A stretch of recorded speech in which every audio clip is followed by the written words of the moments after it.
over time and time again on these things as you're trying to get the word out that you're a pretty aware person, as far as that, but you just like go, well, I'm trying to get the word out, maybe I'll get screwed, maybe I won't, but I'm just going to go for it anyway. Is that Yeah. your attitude or what? Well, it's been my attitude. Now my attitude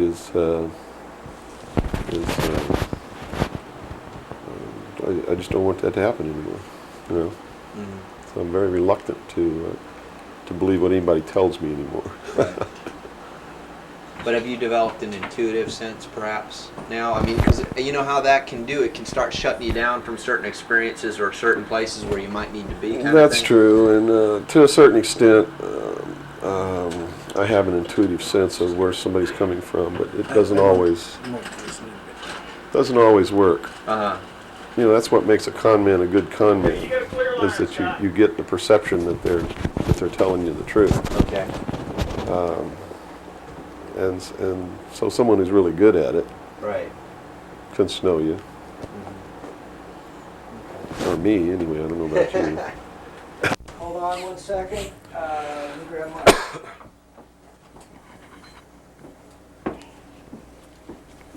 Yeah, you want to wipe your face or anything? Yeah, fine. You got it? Okay. You all right, Robert? Mm-hmm.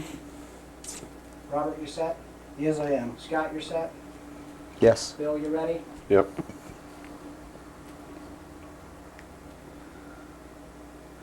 Bill, well, thanks for agreeing to the interview.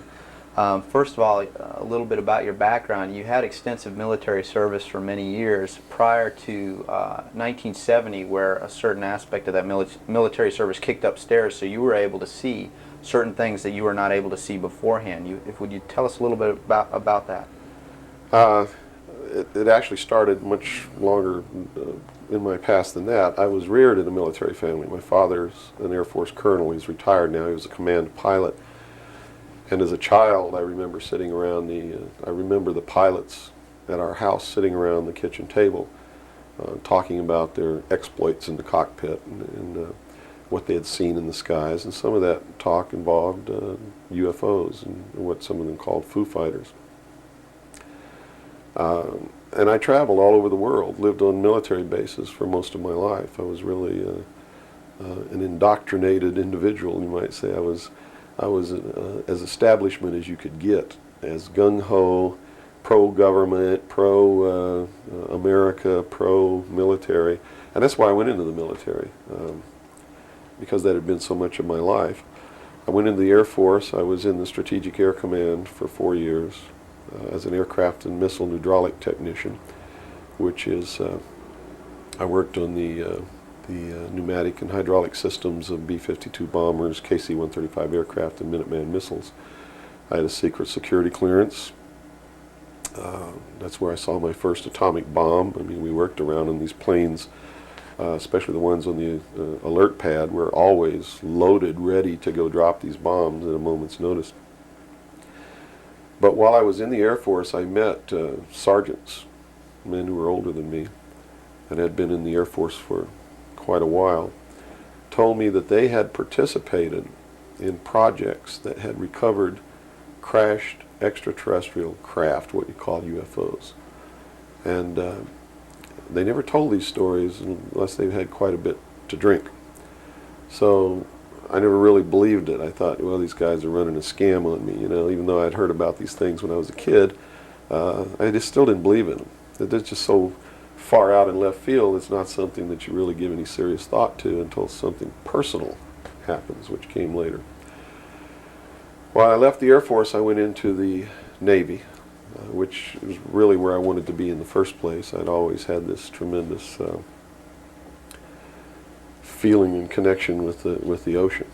I was an excellent swimmer, but I had a problem as a child. I had chronic motion sickness. If I got in a car and we went on a long trip, I got deathly ill, and same with boats or anything. I couldn't ride on the things at the carnival that went around and round because it just made me tremendously ill.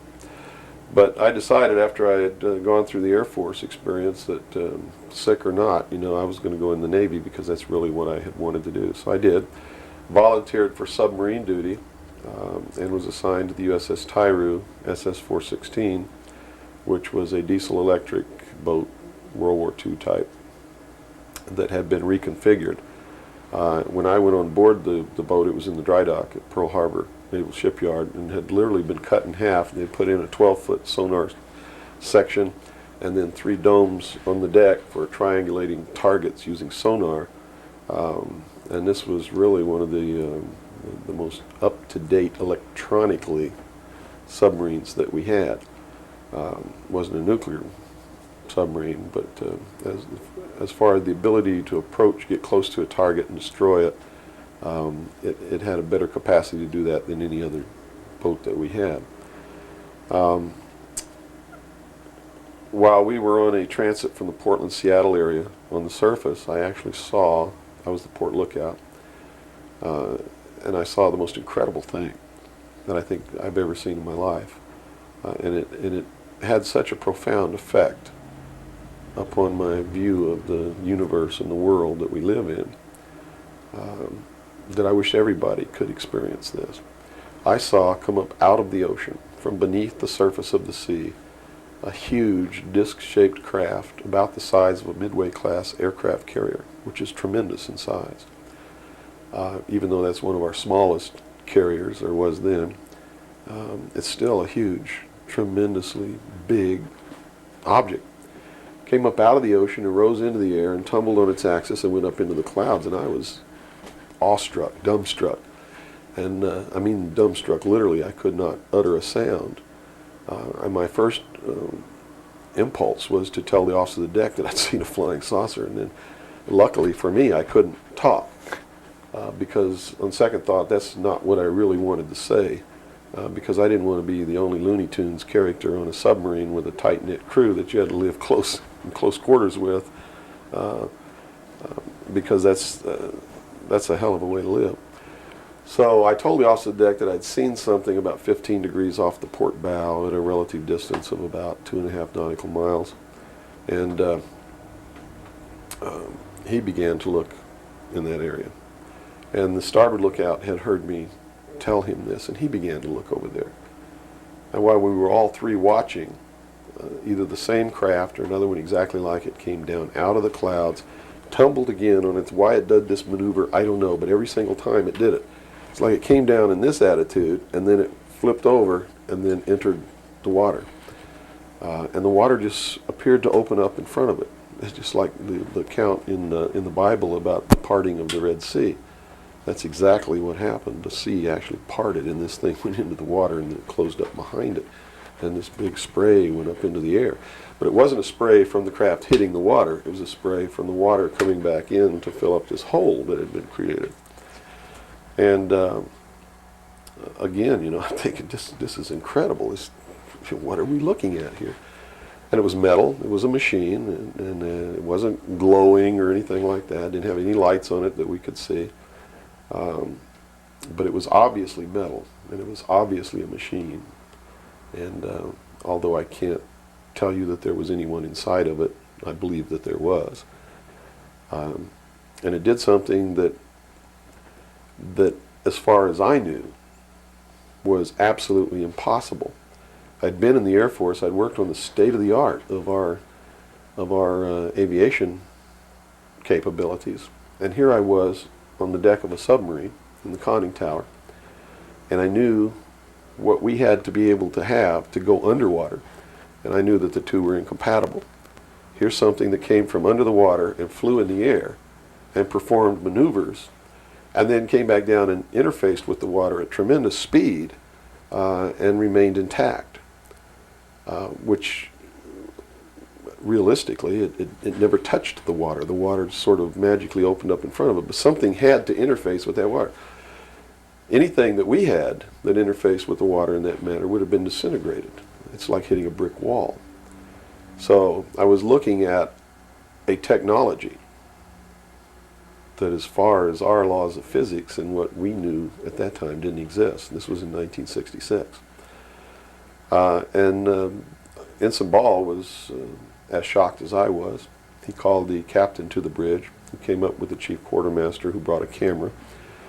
And we all stood there and watched this occur over and over again for about 10 minutes.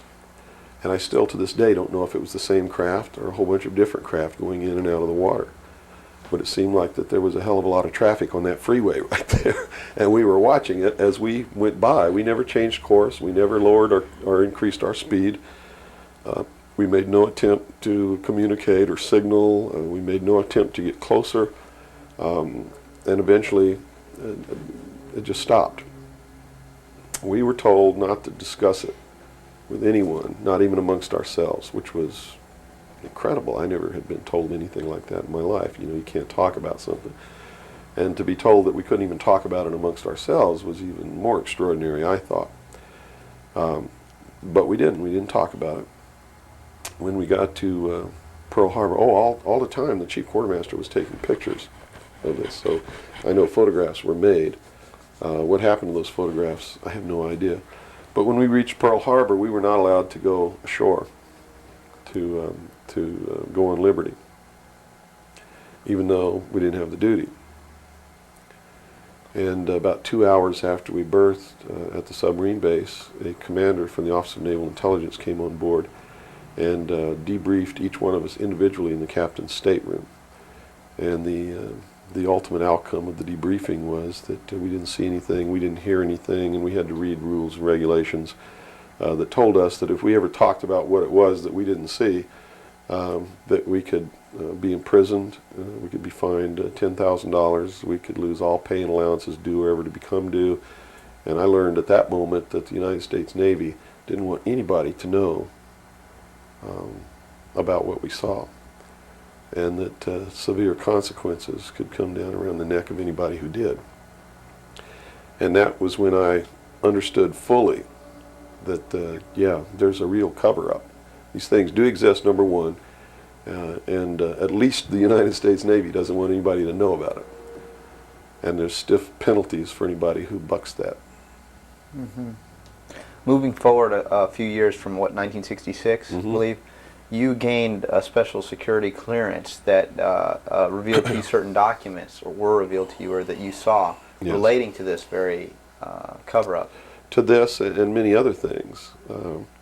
I was eventually trained by Naval Security and Intelligence, and I was given a secondary NEC, which is Naval Enlisted Code, which was 9545, which is Internal Security Specialist. And an internal security specialist is someone who protects classified information, and protects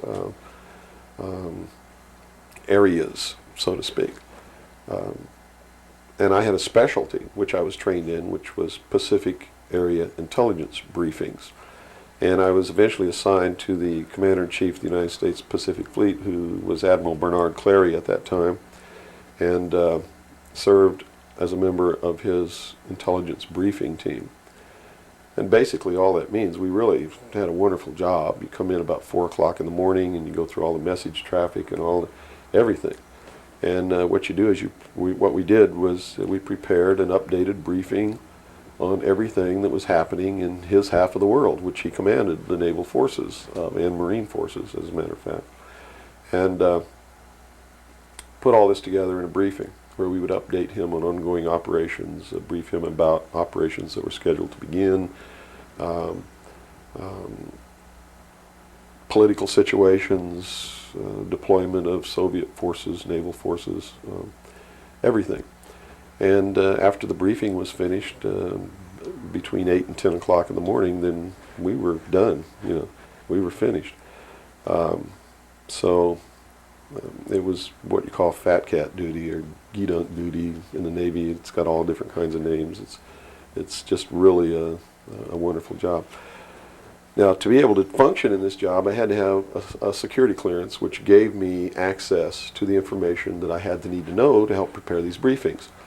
And when I first was assigned to the command, I was attached to the OPSTAT office under Lieutenant Commander Mercado, which was operational status reporting, and while I waited for my security clearance. And it took 6 months to get it. What I eventually ended up with was a top secret Q clearance with an SCI attachment, which means sensitive compartmentalized information, and there were no blocks. In other words, there was nothing confining me to only certain compartmentalized information. I had access to whatever the Admiral and his staff had access to, because we had to prepare briefings and brief these people on all of these things.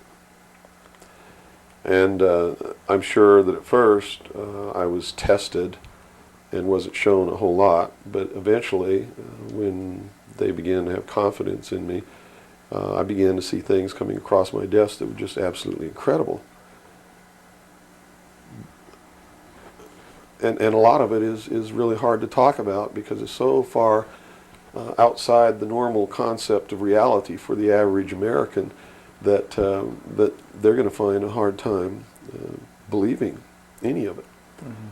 But I saw documents that were labeled under the classification top secret, and the compartmentalized, the compartment that was put into was called MAGIC, M-A-J-I-C, mm-hmm. Which told me that that UFOs are real, which I already knew. I'd seen one. Right. But this went farther than that. It told me that they were extraterrestrial in origin, that there were 4 different extraterrestrial species or races visiting this Earth, and that they had actually entered into an agreement with the United States government with one of these species of alien beings to exchange technology. And it told me all the projects that was underneath this. Project Red Light was actually the testing of extraterrestrial craft. Project Plato was a diplomatic project. Pounce was the recovery of technology. Pluto was the application of that technology to our own secret space program, not the public space program. There are 2 different space programs. One is what the public gets to see, mm-hmm. Which is overseen by NASA, and the other one is a secret space program that nobody gets to see, which is really overseen by the Navy Department under specialized compartmentalized black projects. And what these people are doing in secret is just absolutely incredible.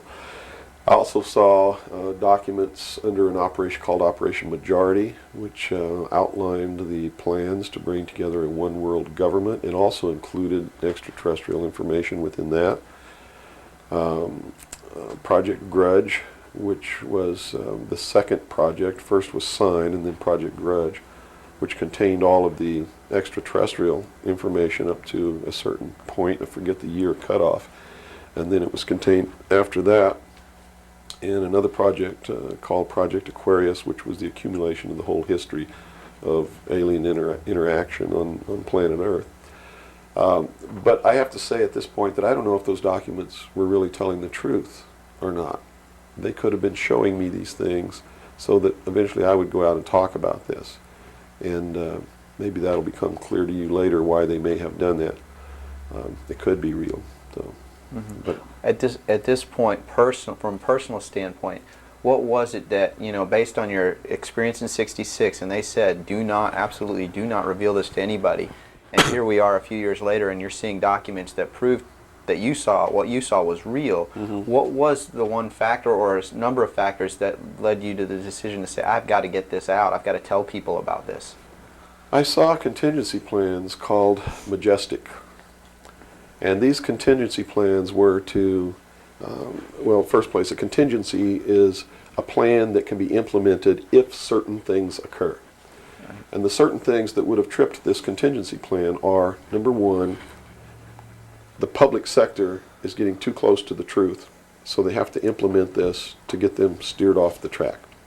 Or number two, we don't want to tell the public the truth about the alien presence, but there's so much alien activity occurring that the public is on the verge of finding out anyway.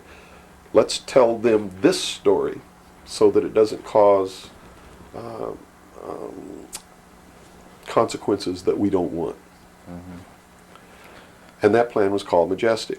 I was in a bookstore one time. I'd never seen UFO magazine. Didn't even know it existed. In fact, I didn't even know that there was a UFO culture in the world of people who who study UFOs or worship UFOs or have little UFO meetings. I had no idea that that was occurring. I was in a bookstore one time and I was looking at the magazine rack. I'm an avid reader and I'm always in bookstores. And this one day I saw a magazine just popped right out at me at UFO. And I picked it up and I looked inside, and here is Majestic, all right there. And even the people who had been named to implement the plan were the ones who were actually implementing it. William Moore, Stanton Friedman. I'd never heard of Jamie Chandoray, but he was named, and they had brought out a supposed genuine document called the Eisenhower Briefing Document, which in reality is a fraudulent document. It's a fake, and it was created to implement the plan Majestic, to either indoctrinate the public on what the government wants the public to perceive as happening, or to steer researchers away from the truth, or both. So this wasn't revealing the plan of Majestic, but it was actually implementing the plan. Implementing the saw plan was happening. against the public. It was a psychological operation against the Okay, public. so this is what you saw. So immediately my head began to spin around, and I began to think, God, I've got to tell people that they're being manipulated. This is a lie. And it really, if the public were using their own intellect, they would know that it was a lie. The executive order quoted for this document was 92,000 something. I believe it was 92447, which is 92,447, and it was supposedly written by Truman. But Truman never wrote an executive order higher than 9,000. I mean, even today, there's no executive order with the number 92,000 on it. They've been consecutive since the beginning. So it was clearly fraudulent. So it's clearly fraudulent, but the public doesn't catch on to this. And here you got Stanton Friedman, one of the guys who implemented the contingency plan, Majestic, running around the country telling everybody it's not an executive order, it's a date, September 24th, 1947, which it very well could be a date. But it's listed in that document as being an executive order of the President of the United States, Harry Truman. And because of that, it's fake. And many other things. But specifically, that is the most glaring proof of fraudulent intent in the document. There are many other things in the document that also prove it's a forgery. But here they are. They're running this contingency plan, and here I am. I know all about it, and here's the public out there biting on it. They even ran that thing in the New York Times, like a 2 or 3 page spread showing all the documents. So it had tremendous credibility lent to it by that action. And so I decided that I had to tell the public and get people on the right track, which is, the right track is don't believe anybody. Don't believe me. Don't believe George Bush. Don't believe anyone. You got to go out and you got to get proof in your hand before you can believe anything. And to do otherwise today is the biggest mistake that anyone can ever make. You begin believing people, putting your trust in them, that they're telling you the truth. I guarantee you're going to take a ride on a roller coaster you don't want to be on. Mm-hmm. Now this controversy, and I say the very understatement controversy. Yes. It also is now extending, based on some things that you're revealing, into the Kennedy assassination. Yes, in the set of documents, which really was literally 2 or 3 file cabinets of documents, called Operation Majority, I saw documents which told me what happened in Dallas and why. And basically what these documents said was that the intelligence community felt that John F. Kennedy was a threat to the national security, which translated into reality means was a threat to the New World Order, the one world government which they were actively in the process of forming. Was there anything on record that indicated that he was out to, things that he did would threaten that New World Order? Oh, absolutely. He had written an executive order. I don't remember the exact number now, but it's available to anybody that wants to go look it up. He had written an executive order ordering the printing of United States notes, which would have broken the back of the Federal Reserve, which is one of the major instruments of propelling the United States into the New World Order by destroying our economy, the basis upon which we live, the basis upon which our whole society is founded. is being ripped right out from under us. That was one. Number two, he refused to provide air support for the invasion of Bay of Pigs, which ensured that that would be a failure. He had threatened publicly on several occasions to disband the CIA and scatter it to the thousand winds. He had ordered, in the documents that I saw, he had ordered the intelligence community to prepare a plan to disclose the truth about UFOs to the public. Now, I don't know what that truth was. Could be that maybe there are no extraterrestrials. But whatever the truth was, he had ordered a plan to be prepared that that disclosure was going to be done according to that plan within the following year. And the intelligence community considered that to be out of the question.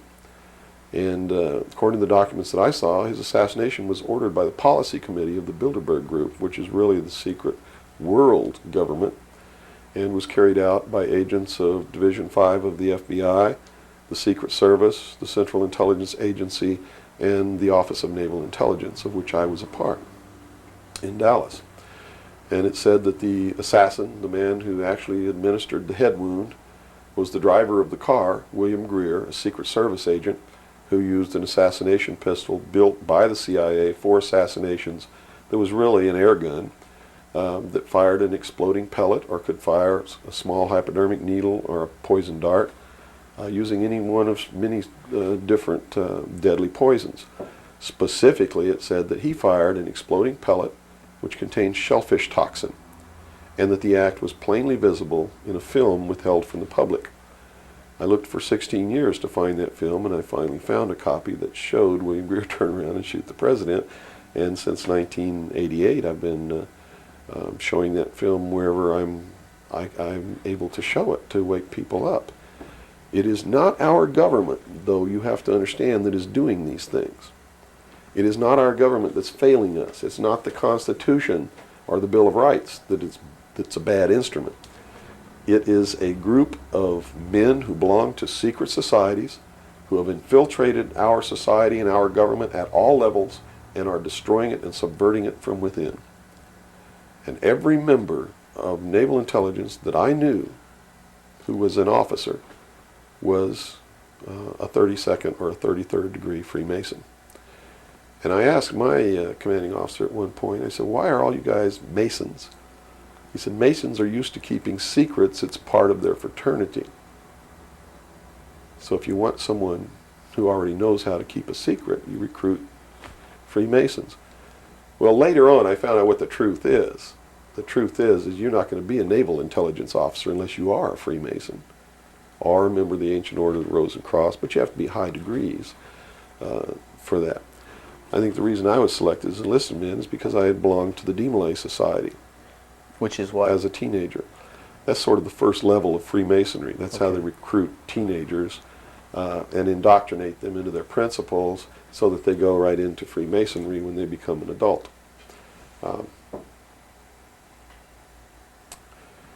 So basically that's the story. Yeah. Okay. Well, based on the information that you're revealing, which would seem to be equally or if not more of a threat than what Kennedy was originally planning on doing, is actually revealing the underlying cause of all of this. Why is it that you are here today, or how is it that you are here today and you're not, conveniently taken away and put in a padded cell somewhere so that you can't speak of these things? Well, I really don't know the true answer to that question, because you would have to ask them to find out why they haven't done anything. But I can tell you this. I began to reveal information in 1976, and I was physically attacked on 2 occasions. My skull was caved in. That's what all these scars are here. On the second attack, I lost my leg. They visited me in the hospital. They had no intention of killing me. They were delivering a message to me. Shut up. And that was the message that came through loud and clear. And 2 men who identified themselves with identification cards, who belonged to the Defense Investigative Service, which is really the Defense Intelligence Agency, asked me if I was going to shut up or they were going to have to do it right. And I told them, I said, you don't have to worry about me. I'm going to be a good little boy for the rest of my life, and yeah, I'm going to shut my mouth. And I did for 16 years, kept silent until I saw this UFO magazine in a bookstore, which indicated that they had implemented the contingency plan called Majestic. But if you want to know what I think the reason is, I believe that there are several. One, they've had a plan that's been in force since the 40s to debunk, ridicule, destroy anybody who ever talks about these subjects. And the public has been thoroughly indoctrinated that if you talk about any of these things that I'm talking about, you're just another nut. So the public, by and large, doesn't pay any attention to it. So in that sense, I'm not a threat. If the president had come on television and said, hey, this is what's going on, then they would have listened and they pay attention to it.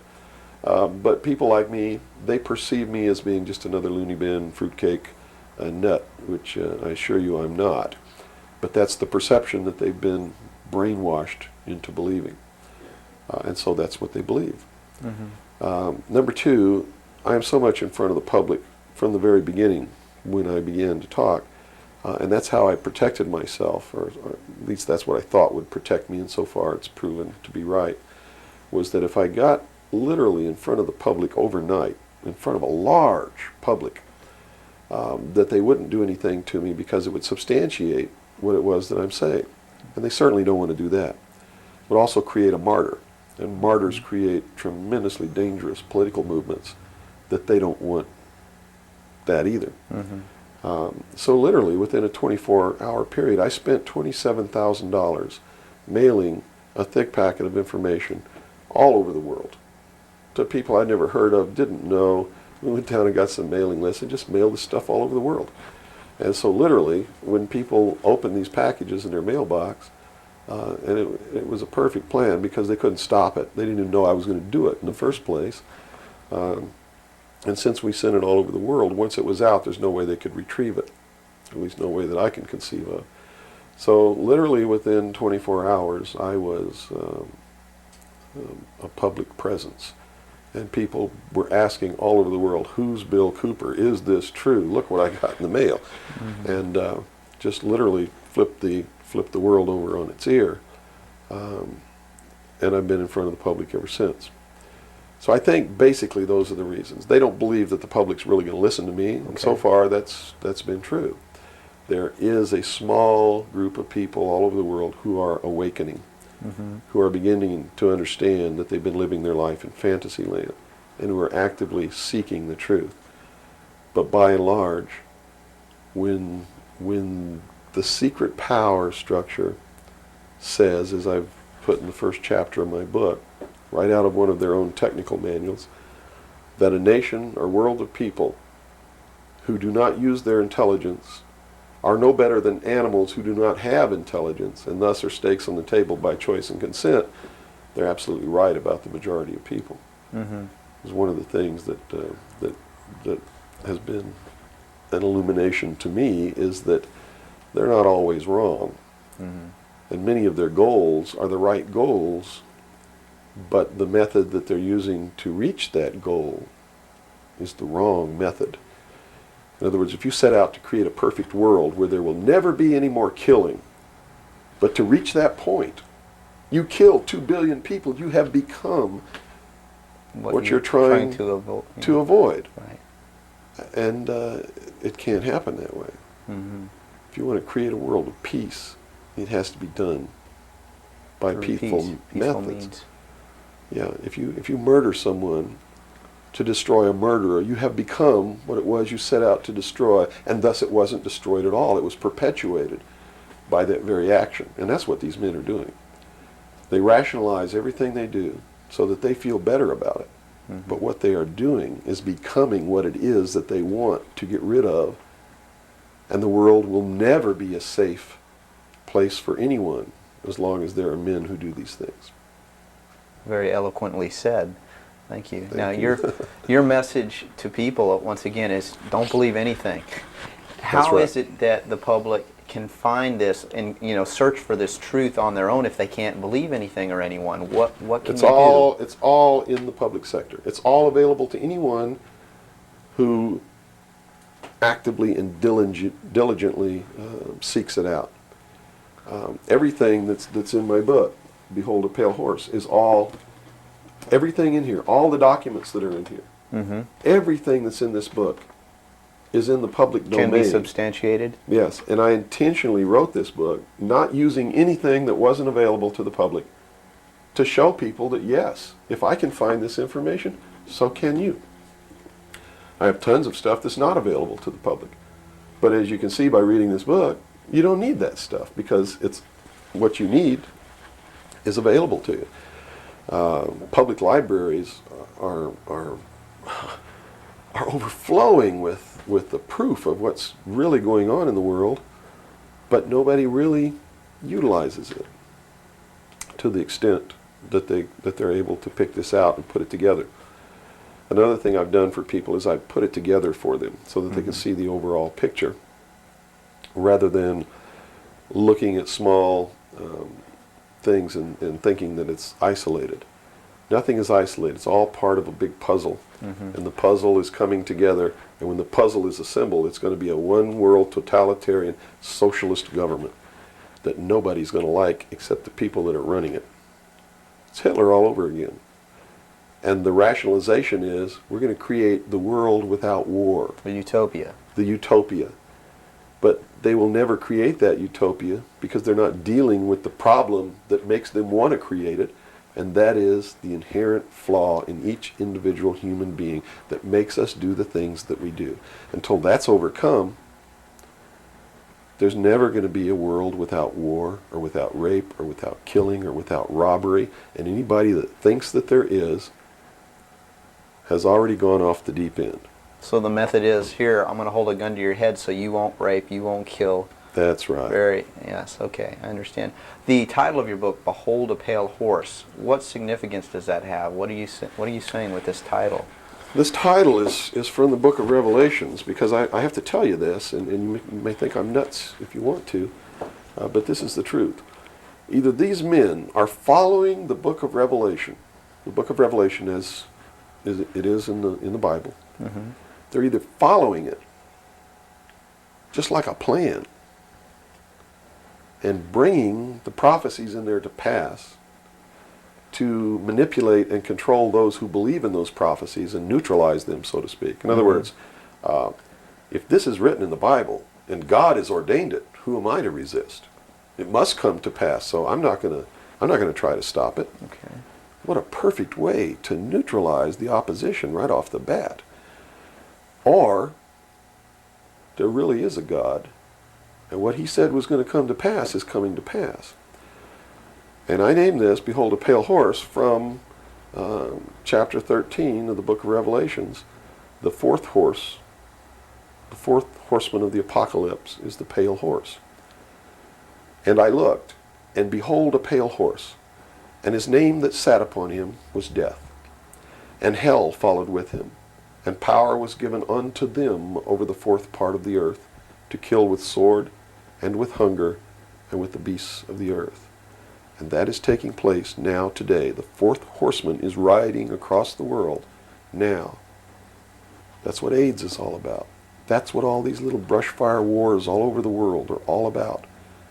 That's what's happening. That's why cancer cures are suppressed, is because they fully intend to kill a minimum of 2 billion people by the year 2000. AIDS is an invention of man. It is not a natural disease, and it has been implemented and placed into the population as a population control. And when they did it, they had the cure before they did it. Mm-hmm. And when they've deemed that enough people have died or been killed, they will say, we have a cure for AIDS. And everybody will be called to report to some place to get an inoculation, which is going to do two things. One, it's going to stop AIDS in its tracks. And number two, it's going to implant a device which will be able to be used to track each individual person and maybe even to control those people. And that's what the pet implant program is all about. It's not about finding lost pets. They don't give a damn about pets, and they would never put a satellite in orbit to find a lost pet, but yet there's a satellite up there that they're using to find pets that have been implanted with these devices. They're testing this program on pets that's going to be used in human beings. And in the Los Angeles Times in 1989, they ran an article. It was 10 Forecasts for the Coming Decade, was the title of the article. I have a copy of it in my research center.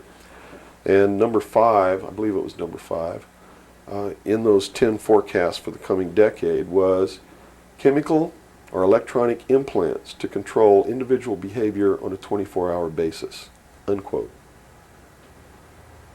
So it's not hidden at all. It's there for anybody who wants to look. But nobody's looking. Nobody's looking. They believe, and I believe that they're right, that the biggest danger to mankind right now is man himself, population. A study in 1957 told them that by 1990 the world population would double in 33 years. Can you imagine that? The world population of human beings doubled in 33 years. Mm-hmm. And they knew that it's an exponential doubling throughout history. Every time it's doubled, the interval has gotten shorter. So that was 33 years. The next doubling will take place in approximately 28 years. The next one after that, approximately 24 years. Can you imagine if the world population doubles again in 28 years from 1990? In other words, in the year 2018, the world population doubles. And we're having problems with food supplies and timber and clean water and clean air now. And then after that, it doubles again in another 24 years. That's why they created AIDS. Because they didn't want to have to go around the world and say, you, and you up against the wall, you've got to die today, and shoot them. They did it in a manner to where they could target what they consider to be undesirable populations. And I want to be very clear that I don't agree with them on this. They specifically targeted blacks, Hispanics, and homosexuals for complete eradication. And AIDS is really going through those populations, and it's really doing a number on blacks, Hispanics, and homosexuals. That theory has made news. I've heard that before, and, Well, and this it's been isn't a debunked theory. very clear by the public, saying, "Oh, that's ridiculous." But you're saying that Well, that may indeed be the case. It's not ridiculous. I actually saw this in documents, and Oh, the project okay. name was Project Naomi. MK Naomi was the name of it. It was a CIA project. The AIDS, whatever causes AIDS, whatever that turns out to be, according to those documents, was developed at Fort Detrick, Maryland, under a CIA project called MK Naomi.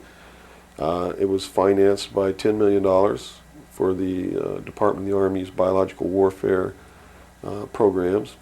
It was carried out, supervised by the CIA, carried out by scientists who worked for the Special Operations Division of the Department of Defense.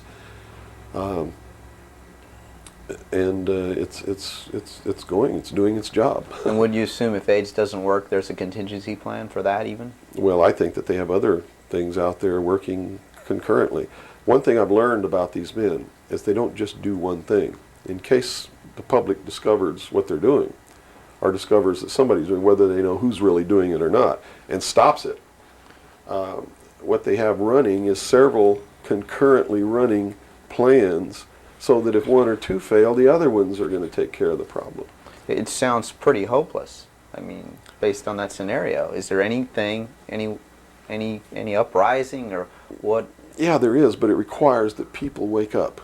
It requires that they really learn the truth instead of live their life in fantasy land. You see, because nothing can exist without the consent of the people. Unless they buy it, it's not going to happen. And all of these plans lead to the public's ultimate acceptance of what they're going to do. In fact, they're designed to make the public ask for it. For instance, the burning of the rainforest in Brazil. I know people who are just up in arms. Stop this. We got to stop the burning of the rainforest, which is exactly what the burning of the rainforest is designed to do. Because Brazil is a sovereign nation, right? How can you tell a sovereign nation to stop burning its own forest? You can't. What they're asking for is control over a sovereign nation by a world governing body who can then send troops, a police force, to make Brazil stop burning the rainforest. And that's why they started the burning of the rainforest in the first place. You see, they went down there and they built a road across the Amazon jungle that went nowhere. There was no reason for this road to be built. There was no place to go. It doesn't go from here to a city on the other side. It just goes across the jungle and ends. And they built this road on purpose, because they knew that most of the people in Brazil are so dirt poor that they would see this road as the answer to their prayers.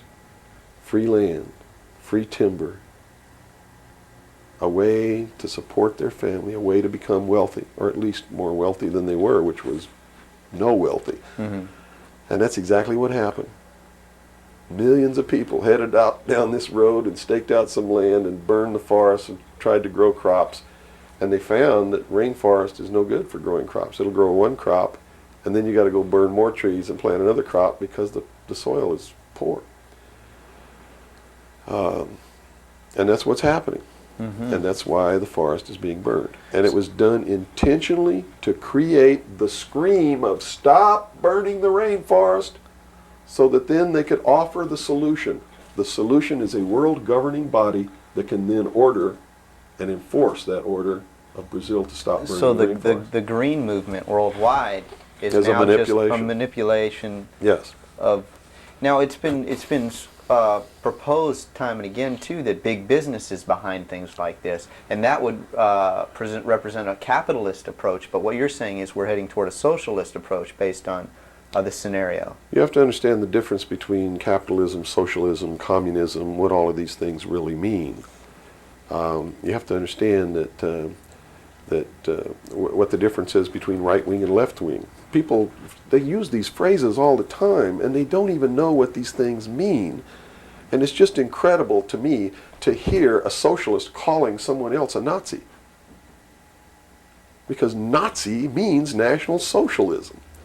So here's a socialist calling a right-wing guy a Nazi, when what he should be calling the right-wing guy is anarchist. People on the right want no control. Mm-hmm. They're really anarchists. So Okay? they would, in theory then, or in fact, be in opposition to this ultimate movement. Yes. Whereas in appearance, they would be the ones behind it. Well, when you have a misunderstanding of what the terms mean, yes. Okay. Right-wing on the far right is total anarchy. They don't want anybody controlling anything that they do, and they believe that people are responsible enough that the world can exist without government, Okay. or the very minimal government that it would take to. On the far left, on the other hand, they believe that the government should be in total control and should be supply man with all of his needs. Well, creating a whole society that's dependent. Right. A republic is somewhere in the middle. It's governance by laws. Laws are decided by representatives who are elected by the people. And according to the theory, the representatives will do what is right, whether they get elected or not, because it's not really a democracy. A democracy is far left. People don't understand. We don't live in a democracy. This country is not a democracy. It is a republic. A democracy is ruled by the mob. The mob always votes themselves every kind of benefit that they can vote themselves. And whenever you do that, it means large, tremendously overpowering government in control. They vote themselves into dependency. That's it. They Okay. vote themselves into a dictatorship is what they do, where they lose all of the benefits that they intended to vote themselves into in the first place. Okay. And democracies are extremely dangerous to minorities, because if the majority of people don't like you, Right. they're going to vote that they kill you, and they can, that's it. Democracies are dangerous. Democracies are socialists. Democracies are communism. That's what communism is. The definition of communism is everybody doing according to their talents and receiving according to their need. And it doesn't work. We already know it doesn't work. Man, by his inherent nature, is greedy. Mm-hmm. So those at the top always end up having everything, and those at the bottom end up having nothing in communism. Socialism is different. Socialism usually ends up in a dictatorship, in a very controlling dictatorial government which even owns the people that it governs, so that those who live in fear of not having are provided for what they need, and in turn they worship this oppressive government. Socialists are children who went out into the world, took a look around and said, I can't handle it, and went home to Daddy. Okay. Daddy, protect me. Daddy, feed me. Daddy, loan me your car. Daddy tuck me in at night. Socialists are scared little children who are irresponsible, can't stand on their own 2 feet, and need Daddy to take care of them. Okay. Okay? Now we got the. But what right happens when you go home to Daddy and Daddy does all these things for you? Tell me. Well, you never leave the home. You've not got no reason to. In other words, if you're being provided for in that way. You're being provided for, but what does it mean? Doesn't it mean that you have to do what Daddy tells you to do? True. Doesn't You're mean you under have to his be in rules. when Daddy tells you to be in. Doesn't it mean that you can't drive the car to the next town if Daddy tells you you can't. Doesn't it mean that if Daddy tells you to take out the trash, you better take out the trash? Are you beginning to understand the concept? When you ask for favors from Daddy, you have to give up freedom in return. Right. Okay. So socialism always leads to repression of liberty, freedom, equality. All of those things fly out the window so that you can have free health care, Mm-hmm. so that you can have a place to live but you don't have to pay the rent, so that you can have food given to you by the state. And that's where we're headed. Right in this country right now, we're almost totally socialist, and now people are screaming for a national health care policy, Right. health care insurance. Now, the other aspect, once again, I'd like to go into is the anarchy or the right wing, which we just into that similar. Anarchists believe that they can be responsible, that they won't hurt other people, Okay. that your freedom never ends until it begins to infringe upon someone else's freedom, and that no one should have any control over that there should be no speed limits on the highways. Mm-hmm. The problem is that, again, just like on the socialist side, you have people over here that are human, and human condition means that ultimately somebody's not going to be responsible, that they're going to drive too fast when they've had too much to drink, and they're going to kill innocent people. The answer is a balance. You know, the law of the universe says this. It's a law of physics, really, and everybody can understand it. For every action, there is an equal but opposite reaction. There can be no good unless there is evil. There can be no man without a woman. Do you understand the Right. concept? Based on that, the theory of a utopia here on Earth is corrupt right away. Absolutely. It goes against the laws of physics. It goes against the law of the universe that there must be two opposing forces all the time in every instance, because that's what makes the universe work. Mm-hmm. That's what makes everything work. What we need to do is stop trying to go way over here and establish some utopia of freedoms, or way over here to establish some repression of freedom so that we make sure that we got something on the table to eat. Mm-hmm. And strike a balance between the two that works. And stop withholding information. What makes it difficult for anyone to succeed or live, or for us to really come together and have peace in this world, are all of these people who think that they are the guardians of the secrets of the ages and have only them have truly mature minds, so only them are worthy of knowing the secrets and the real science and the real metaphysics and all of these things. So they repress it and they keep it secret. So the rest of us live out our lives and we don't know the truth of what life is really all about. Therefore, we're always stumbling over each other and getting in each other's way and doing the things that we profess that we don't want to do. Mm-hmm.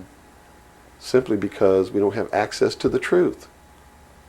If we had access to the truth. Now, I got to tell you this. Back when these men first began establishing these societies, these mystery schools, and suppressing information, the common man was uneducated, did not have an intellect capable of understanding these secrets. They were really beasts of burden for the most part, Mm-hmm. and they lived their whole life in toil. Right. But things are not that way now. Most people have a good education. They have a good mind. They're capable of understanding if they're taught, and if they're taught correctly. And I think it's time to teach people what the truth is and quit hiding it, so that we can come together as one humanity and make a balance and live together in a balance. You know, evil's never going to disappear. Mm-hmm. Neither is good. But we can maintain a balance and life can be good. Instead of swinging back in this tremendous battle between these two opposing, radical, extreme ends of the scale. That's got to stop. I've never understood why somebody would join together in this band of people and call himself a Democrat and not vote for anybody else if they're not a Democrat. That concept is beyond my understanding. And Republicans and Libertarians and populists and communists and socialists and this and that, and blacks and whites and Indians, and there are so many sects and groups and segments, and we're so fragmented that getting together is going to really be difficult. But we've got to do it. Because if we don't wake up and do it ourselves, these men who meet in secret and plot the manipulations are going to do it whether we want it or not, and they're going to do it at the point of a gun. And they're going to take away everybody's freedom because they don't consider us responsible, Capable of having that freedom. are capable, are even of using our intellect. So they'll put us in shackles and control us and force us to be peaceful. That's what the plan is, and that's what the New World Order is all about. Well, we've run from UFOs right to this, and at first a person might watch this and say, "Wow, this is really strange." But where we've come down to, based on that beginning, is quite in the realm of common sense. Well, it's not strange at all. It's what they've been trained all their life, that if they hear these buzzwords, they're listening to some loony idiot talk and it has no substance to it. Once they get into it, though, and begin to understand that everything is interconnected, it's leading us toward one end, a one-world totalitarian socialist government, and begin to see it coming to pass all around them in their life, and understand that nothing happens by accident. It's been planned for many years. Then they begin to understand that UFOs play a big role in this.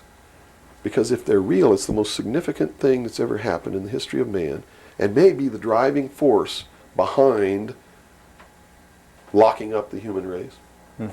Because how could a UFO land in a place like Macon, Georgia, and somebody who doesn't look like us get out, walk down the street? And I'm not trying to insult the citizens of the state of Georgia. What if they landed in Newark, New Jersey, and got out and walked down the street in a society that kills people because they sit in the wrong seat on a bus? I'd assume now that they'll know about us. Of course they will. They probably already know about you if you've been exposing the truth on your show. Would you assume that our phone lines would be bugged at this point? I don't know. I doubt it. They don't really consider you to be a threat unless you develop a large political following. Oh, okay. So unless you have a large political following, you're not considered to be a threat to them. Not yet. Okay. Because they figure that the people are too stupid to listen to you anyway. And generally they're right. So we're in the process of educating people then. Yeah. It's the best thing. Education is 60 or 70% of the battle. Yeah. Because people automatically begin to do the right things once they learn what the truth is. Are Robert, educated you to it. set?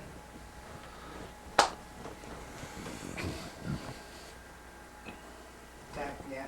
No, hold on. Okay, I got it. Ready? Ready. Okay, go ahead. Let's go back into the Kennedy situation here. Now, the Warren Commission was highly publicized. All the things that went on there. I was shown a videotape just yesterday of was it a Zapruder film? It is the Zapruder thing. Okay, and it clearly showed to me that a number of things. One in which that the film was obviously tampered with. Absolutely. but not tampered with to the point where I couldn't tell that the driver of the limousine was pulling a gun, or what appeared to look like a gun, around his shoulder and shooting President Kennedy in the head. That caused his head to snap back. Did the Warren Commission see this? It seems so. The Warren Commission never looked at the Zapruder film, ever. So they never saw it. Now, I don't know who testified during the Warren Commission about the Zapruder film, if anybody did. But I do know that later at the investigations of the House Select Committee on Assassinations, that a man was specifically hired as an expert witness to view the Zapruder film and tell the committee what it showed. And that man's name is Robert Groden. He wrote High Treason, which is a bestseller out now on the Kennedy assassination. And he was one of the many so-called technical experts for the making of Oliver Stone's film called JFK. He's also a fake, a fraud, a traitor, a liar. He was hired by the House Select Committee on Assassinations based upon his resume, which says, very simply, that he is the world's foremost #1 photo analyst, which is a lie. He never went to school in photography. He never was a photographer. He never was a photo analyst.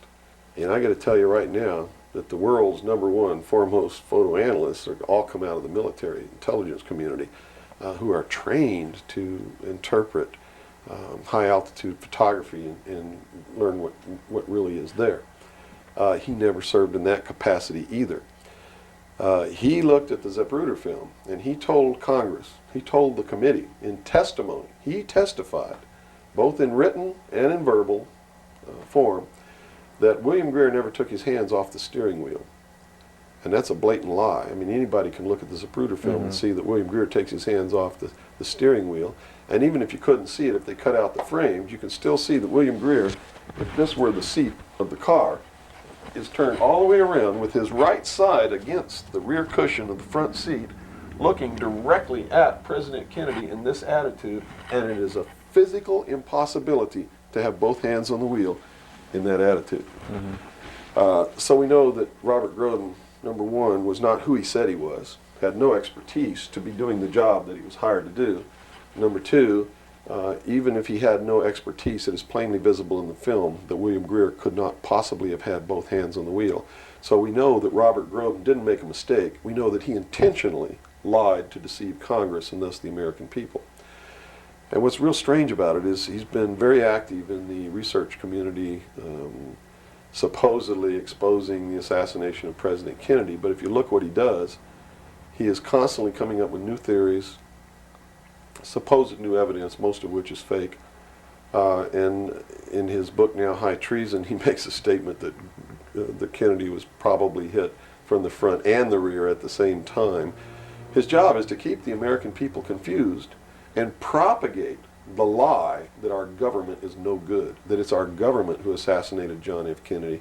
And I'm here to tell you, it wasn't our government. It was the secret societies known as the Illuminati, the Knights Templar, the Freemasons, who assassinated John F. Kennedy. And the proof is right there for anybody who wants to see it. William Greer was a Freemason, #1. He was the Secret Service agent who shot Kennedy. #2, in Dealey Plaza, there's an obelisk, a monument commemorating the location of the first Masonic temple in the state of Texas. Dealey Plaza is on the 33rd parallel, which is one of the sacred numbers in Freemasonry.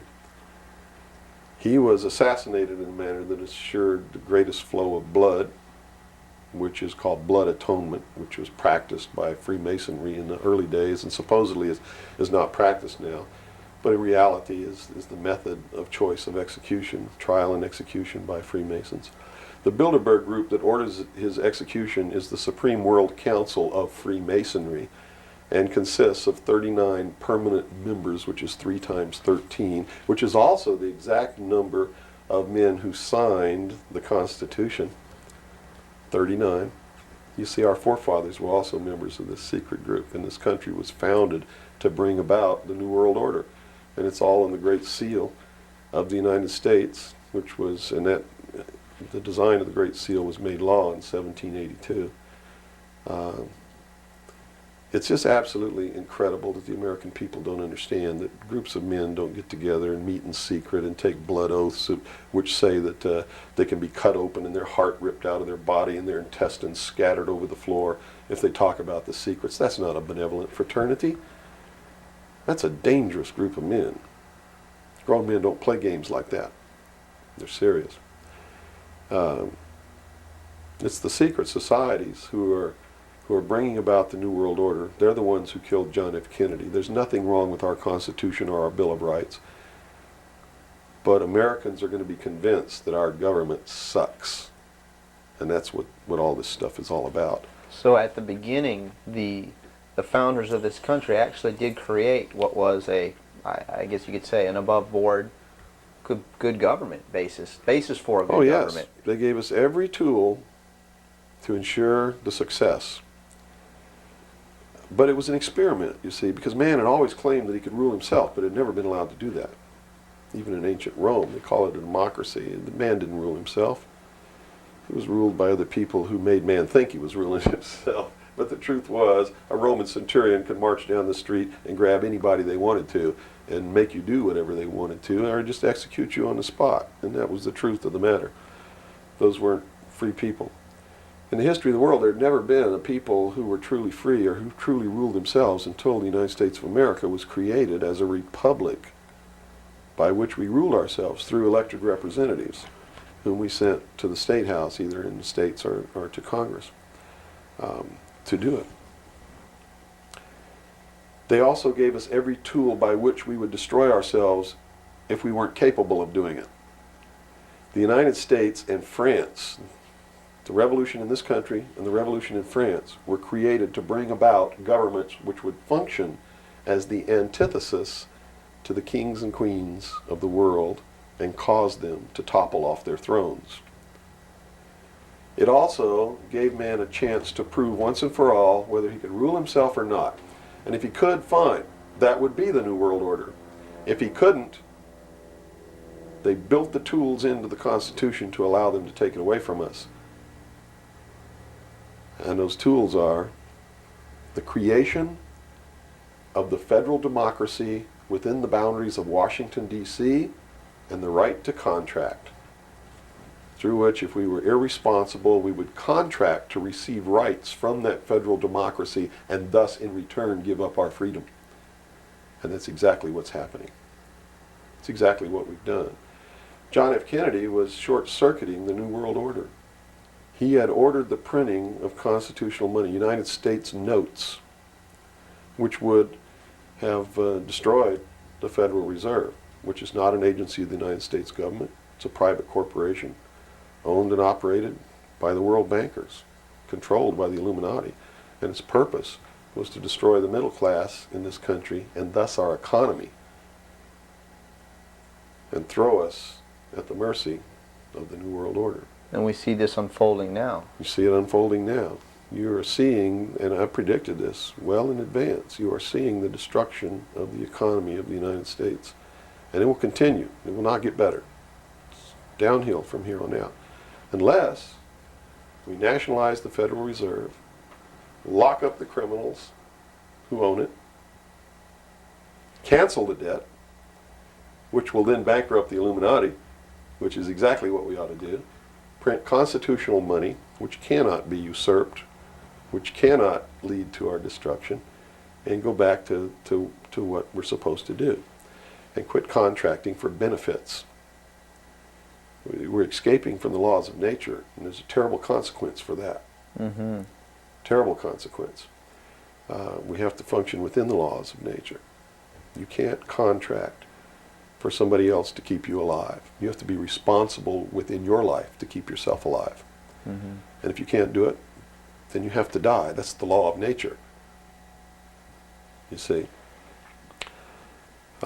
Kennedy also did a lot of other things. I mean, he was a believer in the Bible. These men who are bringing about the New World Order don't believe in the God of the Bible. They believe in the God of light, Lucifer, the angel of light, who was flung down to the earth and became the Lord of the world. That's their God. That's why everything they do goes against what people know to be the right thing to do. They believed that man was held prisoner by a vindictive, cruel God named Jehovah in the Garden of Eden. And that Lucifer, through his agent Satan, set man free from the bonds of ignorance to which he was chained to the Garden of Eden, and thus brought the gift of intellect, wisdom, to man, and thus is the true benevolent God. And man, with his intellect and his wisdom and his knowledge, will create technology which will elevate man to the position of God. And all this is allegorical. Don't take the story literally. you see, because it's all allegorical. They believe that intellect, reason, is the light, is the true God, is what makes man God. And I'm not going to debate the right or wrongness of that, because who the hell knows?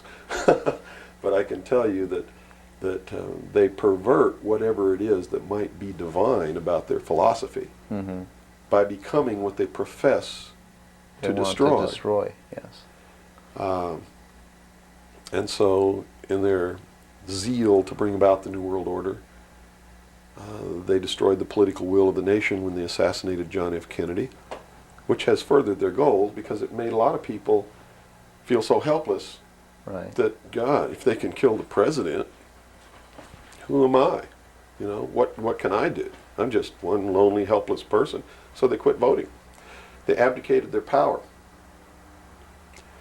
And, of course, through agents like Robert Groden and many others, Oliver Stone, they're being convinced that our government sucks, that our government is the problem, that the Constitution doesn't work, that the Bill of Rights aren't real. We're playing right into their hands, in other words. We're playing right into their hands, because there's nothing wrong with the Constitution or the Bill of Rights or our government.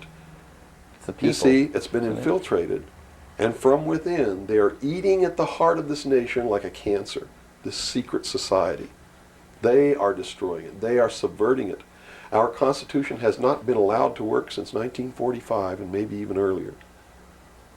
And they have been working behind the scenes to bring about a one-world totalitarian socialist government with the Communist Manifesto as its platform, through the United Nations, which was created by this nation from an older organization called the League of Nations, which was the original foundation.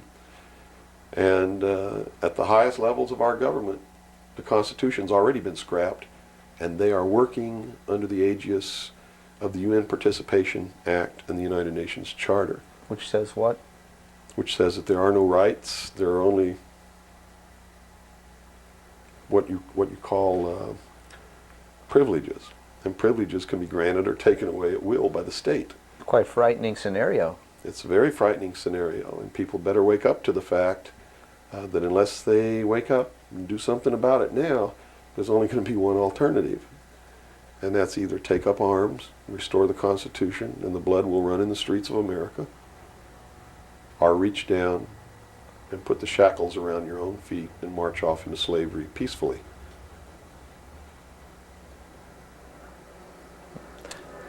Not going to be easy the coming years. Wow. Now, historically, this may or may not relate, but at least modern world, contemporary world history does not include the stories of Atlantis and Lemuria that go predate. How does that history, and why was that suppressed, or why is it still being suppressed? How might that affect what we are understanding is going on today, or is it related? Well, I'm not sure if a place called Atlantis or Lemuria ever existed or didn't exist. I don't really know. But I do know that the story that is told about the civilizations that lived there are something that we should listen to, because this whole scene may have played itself out before on this earth. And if you understand the theory, which I believe has been accepted as fact now, of continental drift, there may have been an Atlantis and a Lemuria, which had tremendously developed technologies and societies. And the same scenario that we're playing out now in this great stage called the world may have played itself out over and over again in the past for millennium. In my investigation of the mystery schools, the secret societies that are bringing all this about, that really control everything behind the scenes, I found that this is all about religion. And it's all about a recurring theme that is penetrated and is at the heart of every religion in the world. And that is a creator or a creatress who has a son that is sacrificed and then is resurrected and saves the world or saves humanity. It seems to be an archetype that is within us. And so that you don't go flipping out watching this tape. I'm a Christian. I believe in the teachings of Jesus Christ, even though it may turn out that he may have never lived. The scene, it doesn't matter. When you read his words, and you can go back through history and find these are the same words that were spoken by every Savior that there ever was, are the most beautiful, most profound, most affecting words that have ever been spoken on the face of this earth. And when I get down and almost get to a point of hopelessness, I just go read the Sermon on the Mount. And I come back up again. Because in the end, it's not going to matter whether Jesus ever lived or didn't live. The story is real. And it's within all of us. And it brings us to something within ourselves that is good. But these men don't look at that. They believe that the end justifies the means, that these stories are just stories, and that the real meaning behind it all is that man can transcend his animal state through the realization of intellect and the overcoming of all of his emotions and feelings and morals, guilt, all of these things. And I just can't go along with that because I believe it's our emotions that tell us when we're doing wrong. We feel it within ourselves. And a person without that capacity to feel when they're doing wrong becomes a sociopath, which is someone without a conscience who really believes that the end justifies the means and therefore has no pangs of conscience nor no reluctance to murder someone who gets in their way. Mm-hmm. And it's extremely dangerous. Now, do these people recognize the continuity of life? In other words, you have told me earlier that they're after physical immortality. They believe that through their technology, man will become God. With the power of reason, through technology, man will himself become God. They will engineer, just like Hitler wanted to do, the super race who will live forever. And the concept is the same, and the men behind it are the same as Hitler was. When they killed John F. Kennedy, it shows you what kind of men they are. Because they would not stop to kill anyone who gets in their way. And they've never stopped at it. Their goal, literally, to bring about the New World Order, will be to kill approximately 2 billion people before the year 2000. AIDS is one method of doing this. There'll be many more. As they solidify their control, everyone will be given a choice. They'll be presented with a new world religion. They'll be told to renounce Christ, renounce Buddha, renounce Muhammad, join the New World Order, join the New World Religion. If they refuse, they'll be executed. Very simple. And it won't bother them a bit. In fact, according to their belief, they believe they'll be helping these people. And in reality, they will. Because those people will transcend this physical state while they're prisoned here living forever. I feel sorry for them because those of us who will eventually die will transcend the pain and the suffering that goes along with this world. Mm-hmm. And they're so egotistical that they preserve whatever they do so that the diligent can find out what kind of men these men really are. For instance, the Kennedy assassination, I've been showing a film for 5 years that shows exactly who did it. I show you exactly where Oswald is on the film. He wasn't even on the 6th floor. He was standing in the doorway of the book depository building watching the motorcade go by. And it's incredible. At the same time, you said they would have everybody renounce religion. Yes. Have they as well been using it as a tool for their means? If you're a Christian, you'll be required to renounce Christ and join the New World Religion. Now remember I told you before, that no matter what your religion is or what you think, they are following the scenario in the book of Revelations to a T, right down to the last little bit. If you want to know what's going to happen in the future, if we don't wake up, and through the power of those, see, not one drop of blood ever has to be spilled, and no one has to ever put any chains on their legs or their arms, ever. If people just wake up and exercise what was given to us in our Constitution, the power of the vote, while we still have that power. So you say there is still a possibility for like one individual watching this tape to actually make a difference. You better believe it. How Yes. would that be so? Well, number one, learn what the truth really is. Get away from the fantasy that you've been living. Educate other people, those you know, your family. Once that begins to happen, it spreads. And then if the people decide that they don't want what they have in store for us planned, just through the power of the vote, they can make this country and the world whatever they want it to be. Whatever they want it to be. And there are no limits on that, except to understand that you can never make everything all right, and you can never make everything all bad. Both must exist, and we must maintain a balance. And we must become responsible.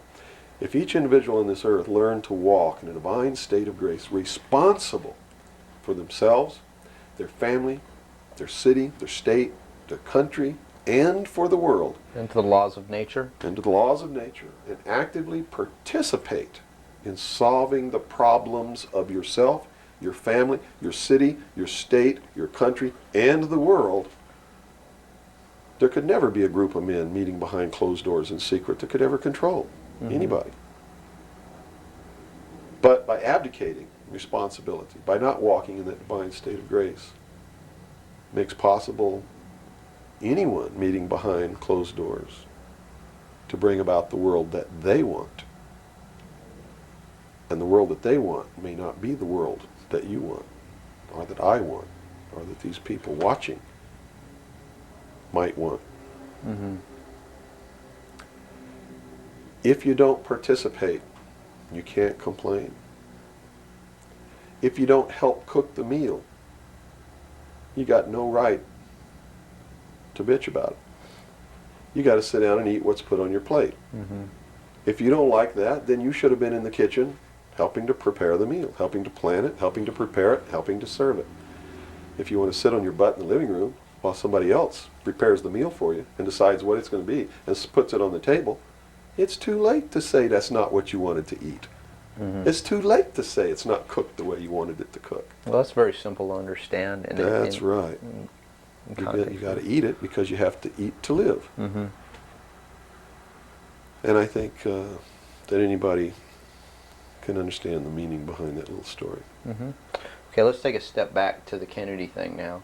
So This is cut all back. about the Kennedy. Well, yeah, it is.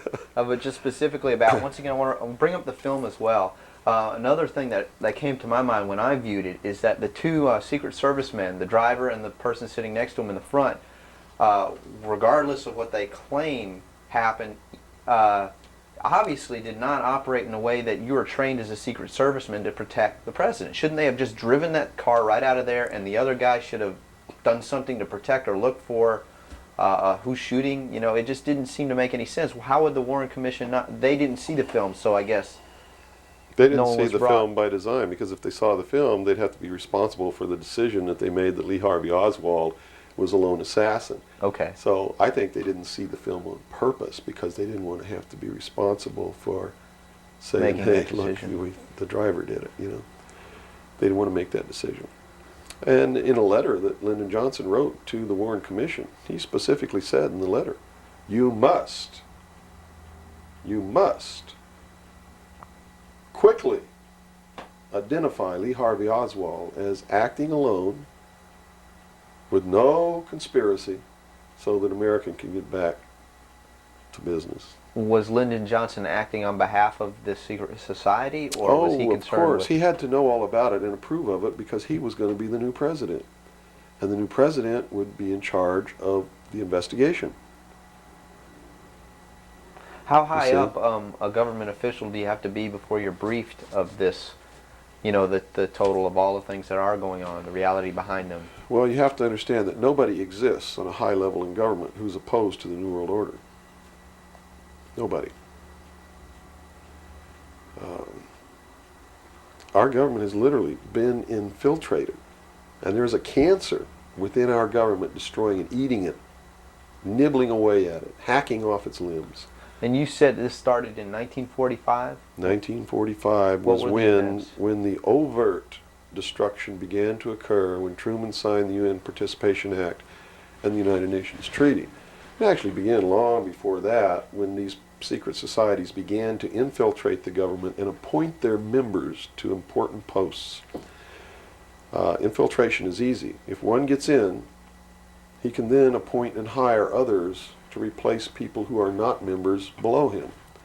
So now we've had over 50, almost 50 years of this going on. At least. I believe that it started back probably 1913, 1917 when the Federal Reserve Act was passed, when the Council on Foreign Relations became a reality in this country. And you can, by diligent research and study, you can see when it happened, where it happened, who did it, and how it was done. It's apparent. When they say there's no conspiracy, I mean, we talk about a conspiracy. It started out as a conspiracy. But when they say today there's no conspiracy, that's not a lie, it's the truth. They're doing it right out in the open, right under our noses, and we're too stupid to know it, to see it. So it's not a conspiracy now today, at all. It's right out in the open. They even publish their plans. I mean, here Carter appointed Zbigniew Brzezinski as the National Security Advisor, who just wrote a book before he was appointed, declaring himself a Marxist. I mean, you read that book, this man believes in Marxism. This man is a socialist. Not only a socialist, he's an international socialist. He's a globalist. His goal, stated in his book, is to destroy the sovereignty of nations and bring about a one-world Marxist government. Now, the Carter administration was one extreme, and then we came into the Reagan administration, yet nothing changed. Nothing changed. What you're saying is that no matter what the political leanings, they seem to be playing the same game. As long as you're playing their game, it doesn't matter who you vote for, who you put in office. They all belong to the other side. They're in the pockets of the Illuminati. When you quit electing professional politicians, when you quit electing the guy who looks nice on television because he speaks good and he looks like the guy you wanted to marry or something like that, you're playing right into their hands. You know, they've made it so impossible for another Abraham Lincoln to get elected to the office of president that it's a wonder that we even have a chance at all. We need to send people to Congress and to government who are going to clean house. Kick all the members of secret societies out of the bureaucracy. Lock them up. Try them for treason. Because they are traitors. So one thing that may help is term limitations. We must have term limitations, and it must be only one term. And forget all this nonsense that anybody who goes to Washington don't know what's happening. They don't know what's happening simply because they haven't taken the time as citizens to understand how our government works before they ever go to Washington.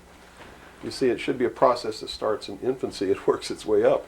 And everybody should be taking part in the government. Now, if someone came in to office with this kind of knowledge and with this kind of intent to really push these people out, would they not be eliminated immediately? Not if they have the people behind them, because what the people would do in one fell swoop, in one election, would elect people who've never served in government before, kick the incumbents out, send citizens to Washington. And here's the way it has to be done. You know, right now, you don't even pay your congressman. You know who pays your congressman? The federal democracy of the District of Columbia. The federal government pays your congressman, who's supposed to be representing your state and you. The federal government is a foreign country to your state. Why should he represent you? Not only that, but he moves to Washington, D.C. He maintains a residence here, but he doesn't live here. And as long as you re-elect him, he continues to live in Washington, D.C. forever if you keep re-electing him. So they lose all touch with what's back here. They're paid by a foreign government, the federal government. They're not paid by the sovereign state of Georgia or by you. They have to be paid by you. And they have to live here. They can't move to Washington, D.C. They go to Washington, D.C. for one term. Okay? One term only. When that term's up, they have to come back. And you don't pay them exorbitant funds. You pay them just enough to live on comfortably while they're there. No fancy giant cocktail parties, none of this crap.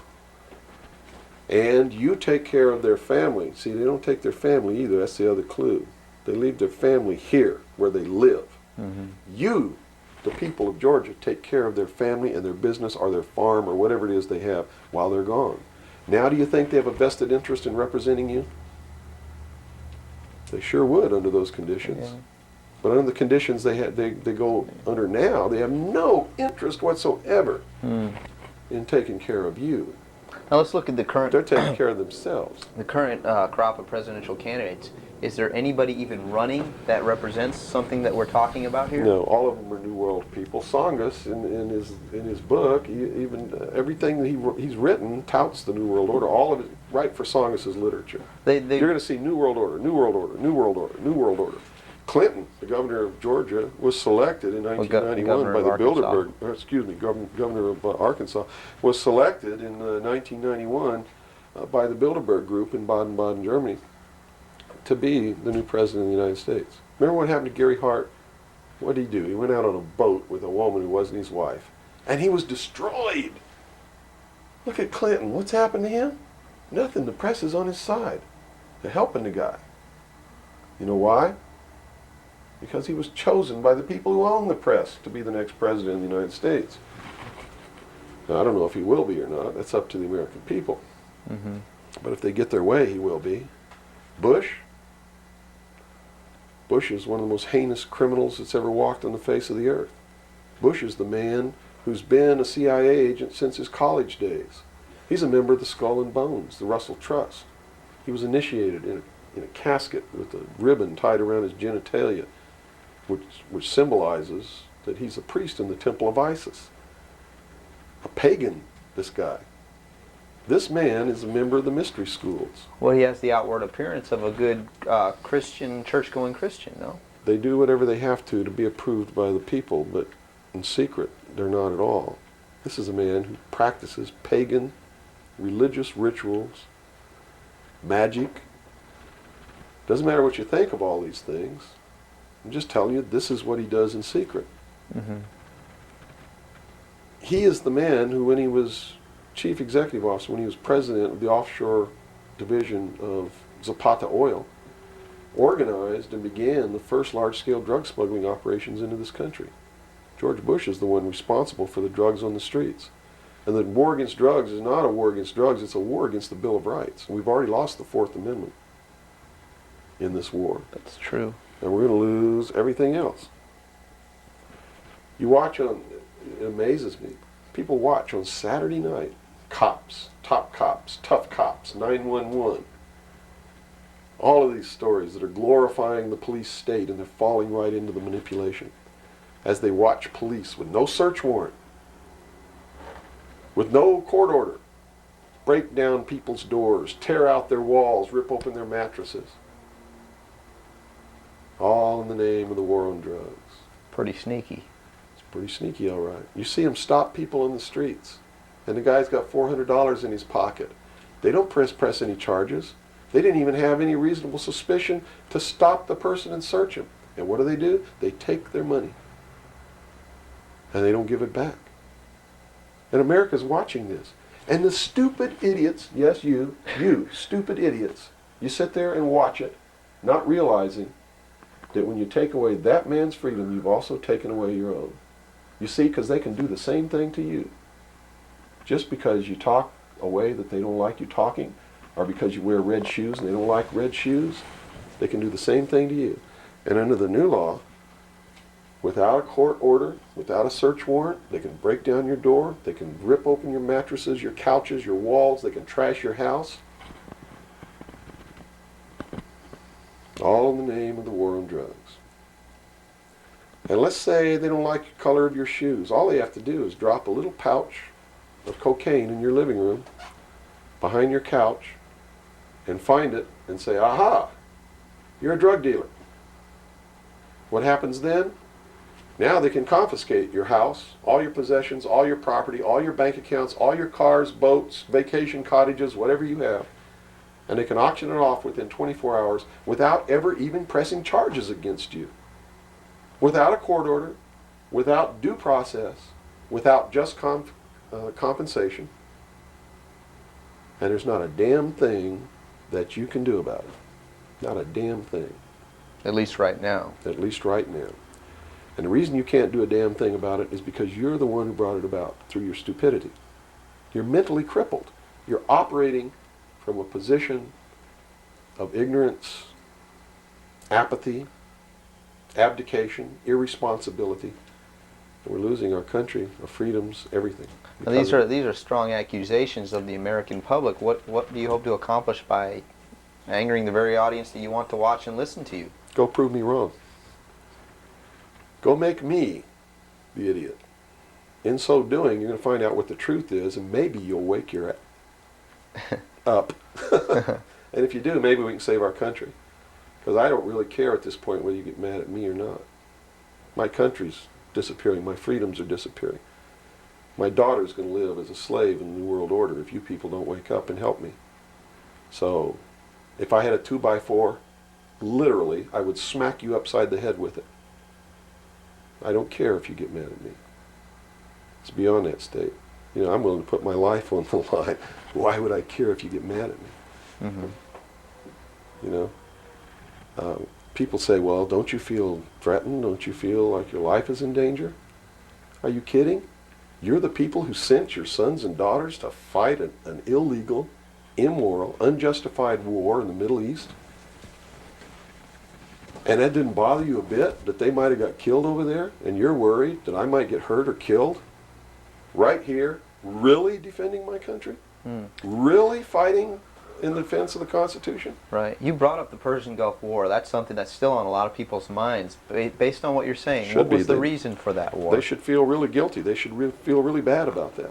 I mean, what about a Saddam Hussein that everyone seems to agree is you know, the evil man here, that we had the right to go in and punish, destroy, or whatever? Well, it's funny that the man who purported to want to destroy Saddam Hussein was the man who really built Saddam Hussein when he was in the Central Intelligence Agency. We have been building up Saddam Hussein's arsenal. His technology comes from us in the Soviet Union. We built him up to create that war. We did it for a purpose, and the purpose was, look at this, if George Bush knew what he was doing, how come he didn't know what he was doing? Here's what he said. We've got to send troops to the Middle East because we can't afford to pay $26 a barrel for oil. That's on tape. Next he comes out and he says, no, it's not about the price of oil. It's because Saddam Hussein's not going to stop at Kuwait. He's going to go into Saudi Arabia, and those are our friends, our buddies. So we got to go defend Saudi Arabia. And then James Baker says in a press conference, nope, it's not about Saudi Arabia. It's not about $26 a barrel for oil. It's about jobs. Folks, we're going to get you a job, and to do it, we're willing to kill your sons and daughters. Yes, sir. We're going to send them off to get killed so that you can have a job. Prosperity. That's what it's all about. Well, what was the actual scenario if we hadn't have gone in? Well, see, that's not the end of it yet. Okay. Then George Bush comes out and says, whoa, the White House is flooded for telegrams. They don't want their sons and daughters to get killed for a job. It's not about jobs. It's about naked aggression. Yes, sir, there's a little Hitler over there called Saddam Hussein. Yeah, and we're going to go destroy him because the world doesn't need another Hitler. Never mind Pinochet in Chile, who's another Hitler. Never mind all the other Hitlers in the world. Was that Never mind Tiananmen Square. Well, then, you know, then people would say, well, the American government's not interested in that because money is not in you know, it's the oil here. We're talking about money. No. So you're saying it's not even that. No. They've been planning this war for years. In fact, Arco Press wrote a book about it. The name of the book is Rapid Deployment Forces. It was published in 1985. It names Kuwait as the country. It talks about Operation Bright Star, where they've been practicing the war every year since the early 80s. Sending troops over there practicing the war. Liberating Kuwait. It's even named in the book. The whole thing was spelled out years ago. What it was all about was to establish the New World Order. You see, because for the first time in the history of the world, it's established the legal international precedent that the United Nations could pass a resolution and send its police force to enforce that resolution, and that the member nations would have to pay for that action. And George Bush said it very clearly, but nobody was listening, when he said, no longer will any nation stand against a world united. And with that action, he established the legal foundation in international law that the United Nations is now legally and overtly the one world government, and that the United States military forces and the other forces that were sent by other countries were established as the one world police force under the United Nations. Have you seen the new Air Force uniforms yet? Nowhere on them does it say United States or U.S. They are United Nations uniforms. Go look at them. What role in the Middle East again does Israel play in this? Israel was created as the instrument to bring about the Battle of Armageddon and the fulfillment of prophecy, a war that will be so terrible, where nuclear weapons will be used, so that the American citizens and the other people of the world will get down on their knees and beg for no more war. And what is the answer to that? They're going to be told the only way we can guarantee no more war is if we destroy the sovereignty of nations and we come together as one humanity in a one world government. Right. Now I'm telling you, unless the American people wake up and stop it, starting in about 1996, the Battle of Armageddon will become a reality. And Not because two nations got mad at each other and decided to fight, and that's why Saddam Hussein was not destroyed. He will be the instrument that will bring that to pass. Right. Yeah, they purposely Saddam did not Hussein- go in and do that. Saddam Hussein will be portrayed as the Antichrist. Babylon is in Iraq. Read the book of Revelations. Whether you believe in the book or not, read it, because the They're men playing who are it. bringing this about are using it as their script. Well, the UN did indeed charter Israel as a sovereign nation. They were the ones who created this state. That is correct. It was really created by Great Britain and the United States, with the United States being the major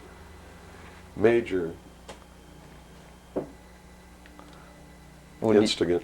Okay, and the Jewish people were then being manipulated into believing it was for some other reason. That's correct. They've always been manipulated. And I get people who still come to me all the time and say, Bill, you're all wrong. It's the Jews. The Jews are subverting the world. Man, it's not the Jews. It's not the Catholics. It's not the blacks. It's these men who belong to the ancient mystery schools, who meet in secret and decide the fate of the world. And they belong to all different races and all different nationalities and all different religions to the public point of view. But in secret, it's a different story. How about the European community? Here seems, based on your theory, another group of sovereign nations coming together to form one The government. European Community, the EEC, was created by the Central Intelligence Agency, working through a lodge in Italy called the P2 Lodge. Propaganda 2 is the name of it, which is the intelligence arm of the Vatican. And Prince Bernhard, who is the leader of the secret World Council that controls these secret societies around the world, called the Bilderberg Group. And that's the truth of the matter. And well, during its creation, they just threw out Margaret Thatcher. She was really opposing this. Yes, she was, and that's why she got ousted. Okay. So did the Shah of Iran, so did Marcos. Anyone who opposes it gets ousted. That wasn't an overthrow of Marcos by the people in the Philippines. It was organized, instigated, and carried out by agents of the Central Intelligence Agency and the KGB.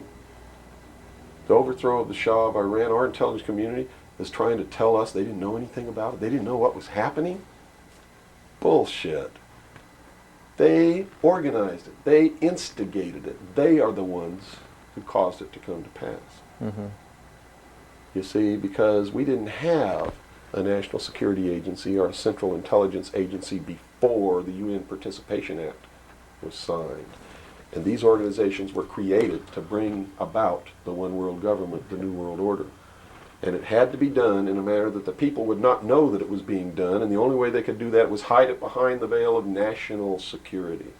And the Cold War was a manipulation maintained to bleed the people of tax dollars to fund the creation of the police force of the New World Order, which is the Army, Navy, and Air Force and Marines of the United States and the Soviet Union. And the people didn't rise up in the Soviet Union and overthrow communism. It came from the top down because it had to be done. There has to be a bringing to the same level of all the peoples of the world to approximately the same political viewpoint, so there's not big disparity in order to be able to justify the merger of all these countries together. Well, who now is ruling the forces of the former Soviet Union? You have Yeltsin in now. As Gorbachev supposedly went down, but we're not sure about that. Well, let me tell you this. From the beginning, there was never any war between the United States and the Soviet Union. It was created by those at the top to fund the New World Order and the New World Order's police force. At the highest levels of all countries, they all belong to the same club. And we, the people, sit back and we watch this grand drama which is being played out for our benefit, not theirs. If it wasn't for us, they wouldn't even have to do any of this. But you see, they just can't come out and destroy all of us because they need slaves. They need people to make their shoes and make their cars and mine the ore. They need worker bees, and that's what we are. In the New World Order, we will be the worker bees, the slaves. So the Orwellian view of the vision of the future wasn't too far off based on this scenario. George Orwell was just like me. He was a low-level member of British intelligence who was appointed to a position high enough where he saw the same documents that I saw. And he tried to warn the world just like I'm trying to warn the world, only he wasn't willing to take the risk that I'm willing to take.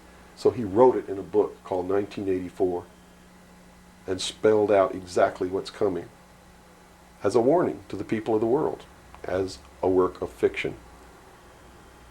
But you notice that that work of fiction really stirred people up because they knew that it wasn't fiction. In their heart of hearts, everyone who's read that book knows that it's coming. It's a possibility. Most people won't recognize it overtly or publicly because then, if they recognize it, they have to be responsible to do something about it. And that's what every one of you have been resisting all your life, is being responsible to do something about it, to get involved. That's why you'll walk away from a girl being raped on the street by a gang of thugs rather than go and try to help her. And I'm not talking to all of you. I know there's some of you out there just like me, but most of you are just exactly what I've just described. Most people are no better than animals who do not have intelligence because they don't use their intelligence. And to these men who control things behind the scenes, you are stakes on the table by choice and consent, and will always be ruled and manipulated and enslaved by people who do use their brains. As long as we're debunking some myths, because it's putting pieces of this puzzle together, I think, for a lot of people that may be watching. The hostage situation in Iran that got Carter out of office, is this another orchestration? And if so, how does it fit into the October surprise is no myth. There was a deal made. There was a deal made at the highest levels to keep the hostages until after Reagan was elected. Do you really believe that it was an accident? That it was a coincidence that 30 minutes after Ronald Reagan was sworn in, took his oath of office, the hostages were released? Did they want Carter Are you really out? that naive? I can't believe it. Did they want Carter out? Yes, they wanted Carter out. They wanted Carter out. He wouldn't play by the rules? Or what was I don't know why they wanted him out, but they wanted him out. Carter was ineffective. He did not have the support of all the American people. They need people who can manipulate the American people so that they have their support. My message is to you is don't support anybody unless they're doing what we know to be right. Don't believe them. Don't fall for the manipulations. Double check everything they say. And that means you can't rely on the media as it is today either. Oh, of course not. All the media in this country, radio, television, and print, is all owned by 5 corporations. All of these corporations that own the media are owned and controlled, and members of the Council on Foreign Relations sit on their board of directors. Can you name those 5 corporations? Is that Not off the top of my head. Okay. I could try, but I don't want to take a chance on being inaccurate. But you can trace that yourself. okay? Remember, if you go down and you trace the ownership of a station or a newspaper and you get to a corporation, remember that somebody owns that corporation, and it's usually another corporation. But when you trace the interlocking of all these things, when you get to the top, there's 5. And all journalists know that there's some things you don't write about and you don't talk about because you'll lose your job. And that's where the control is. And that's why they pay anchormen like Dan Rather $2 million a year. because he doesn't question them. He knows that if he goes against them, he's going to lose $2 million a year. Do you think a man that looks pretty and sits in front of a TV camera for the 6 o'clock news is worth $2 million a year? No way. I don't care how long he works and I don't care what he does. There is no job worth $2 million a year. That's why they pay athletes these fantastic salaries. I was listening to the radio the other day. They just contracted to pay one player on one team $6 million a year. Can you believe this? And why is that? It's the Roman circus. What does the emperor do when the people become restive, and when the people are asking questions, and when the people don't like the policies of the emperor?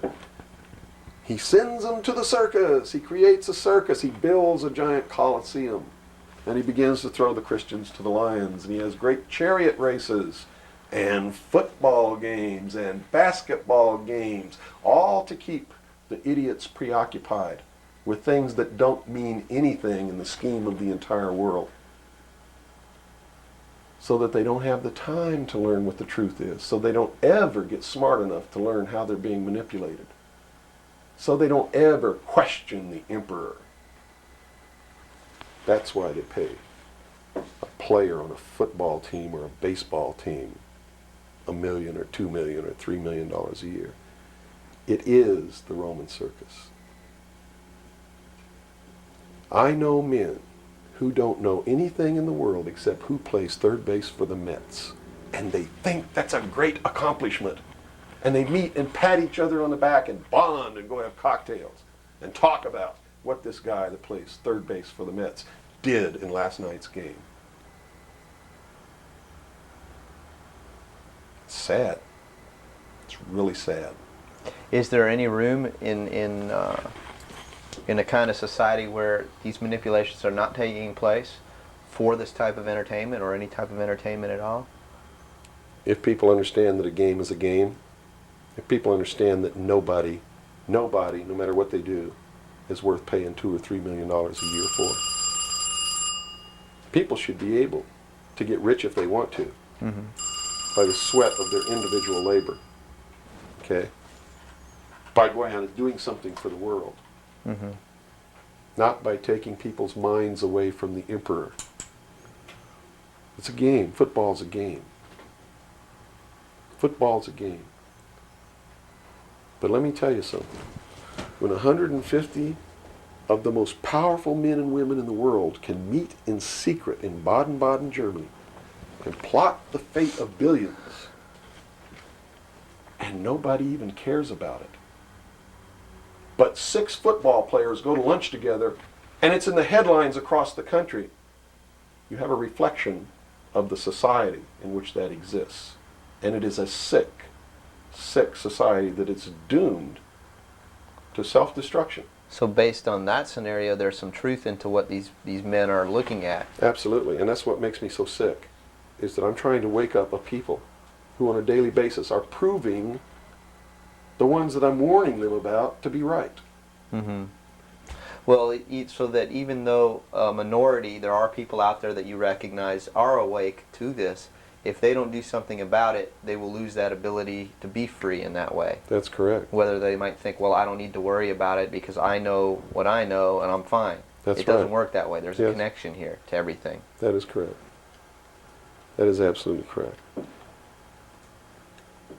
A nation of people who are willing to send their sons and daughters that they profess that they love to a foreign country to die, and they use the excuse to themselves that they're sending them off to defend our country, and they know damn well that's a lie, are doomed. It's funny, there's a parable, you said Ben Franklin earlier was even a part of this. Yes. A parable of Ben Franklin, I don't know if you're familiar with it. He paid too much for the whistle. He came up when he was a young boy. Are you familiar with that parable? No, go ahead. When he was a young boy, he was given an allowance, and it was a decent amount of allowance, and he was going to the store to get a toy. He was very excited about that, and along the way he met some boys who had this whistle, you know, and he saw that, and he saw the little boys blowing this whistle, and he thought, wow, the greatest whistle, this is the greatest toy. He really wanted this thing.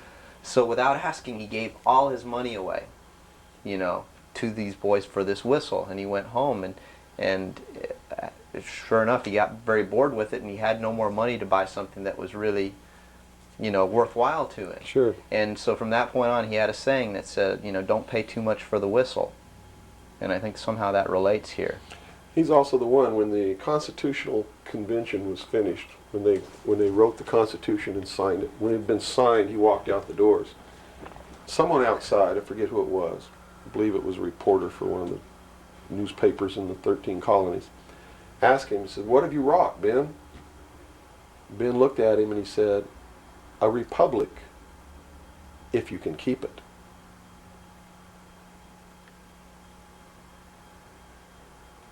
He knew. He did.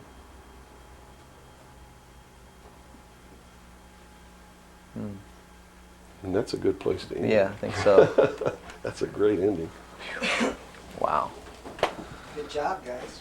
All right, Bill? Bill. Yo. Fantastic. Good. Thanks, Bill. Where's your towel? Right You're there. about ready to Yeah, these lights are roasting So- me. Man. kill. I've already had my son. I'm ready for a bath.